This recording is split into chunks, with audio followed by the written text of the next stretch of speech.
కూటమి ప్రభుత్వంపై వైసీపీ చేస్తుందంతా విష ప్రచారమని ప్రజలెవరూ నమ్మవద్దని రాష్ట్ర జలవనరుల శాఖ మంత్రి నిమ్మల రామానాయుడు అన్నారు.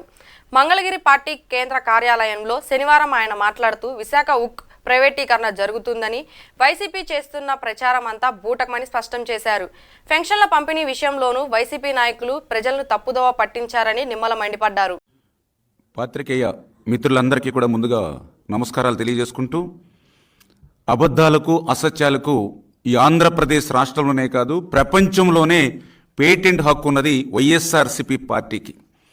ఏదైతే ఆ రోజు 2019లో ఏదే అబద్ధాలతో ఇదే అసత్యాలతో ఒక్క ఛాన్స్ అని చెప్పి అధికారంలోకి వచ్చి ఈ రాష్ట్రాన్ని ఏ రకంగా అయితే ముంచేశారో, మళ్ళీ ఈరోజు ప్రజలు ఇచ్చినటువంటి తీర్పుతో గుణపాఠాలు నేర్చుకోకుండా మళ్ళీ అదే అసత్యాలతో అదే అబద్ధాలతో మళ్ళీ ప్రజలకి విష ప్రచారం అటు వైఎస్ఆర్సీపీ కానీ వాళ్ళ సాక్షి అవినీతి కరపత్రికతో మళ్ళీ అదే ప్రచారాన్ని కొనసాగిస్తుండడాన్ని చాలా చాలా దురదృష్టకరమైన అంశం.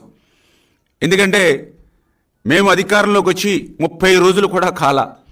ఈ 30 రోజుల్లోనే మరి మేము అన్న మాట నిలుపుకుని ఒక్కొక్క పథకం ప్రజలకు అందిస్తూ ఉంటే ఆ ప్రజల నుంచి పెద్ద ఎత్తున ఎన్డీఏ ప్రభుత్వానికి వస్తున్నటువంటి స్పందనను చూసి ఓర్వలేక ఈ 30 రోజుల్లోనే ఈ యొక్క విషపత్రిక కానీ ఏదైతే వైఎస్ఆర్సీపీ ప్రజలు గుణపాఠం చెప్పినా గుణపాఠాలు నేర్చుకునేటువంటి నాయకులు కానీ మాట్లాడేటువంటి తీరు మీరందరూ కూడా చూశారు. ఈ 30 రోజుల్లో ఏదైతే ఆ రోజు విశాఖ ఉక్కు ఆంధ్రుల హక్కు అని తెచ్చుకునేటువంటి విశాఖ ఉక్కు ఫ్యాక్టరీ ఏదైతే ఉందో, మరి ఆ విశాఖ ఉక్కు ప్రైవేటు పరం అయిపోతూ ఉంది.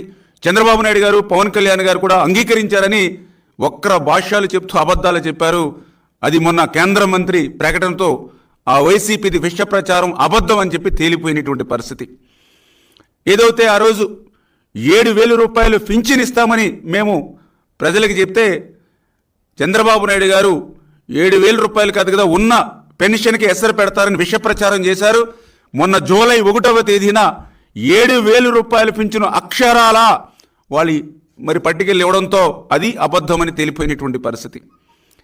ఏదైతే ఎన్డీఏ ప్రభుత్వం వస్తే ఇంటింటికి పింఛను అందదు, గతంలో మాదిరిగా మళ్ళీ మీరు ఏదైతే సచివాలయ చుట్లు లేదంటే మరి పంచాయతీ ఆఫీసులు చుట్లు తిరగాలని చెప్పి అబద్ధపు ప్రచారం చేశారు. అది కూడా మొన్న జూలై 1వ తేదీన ఇంటింటికి వెళ్ళి సాక్షాత్తు ఆంధ్రప్రదేశ్ రాష్ట్ర ముఖ్యమంత్రి దగ్గర నుండి మరి అందరం కూడా ఇంటింటికి వెళ్ళి గడప దగ్గర ఏదైతే పింఛను అందజేశామో అది కూడా అబద్ధమని తేలిపోయినటువంటి పరిస్థితి వైఎస్ఆర్సీపీ ప్రచారం.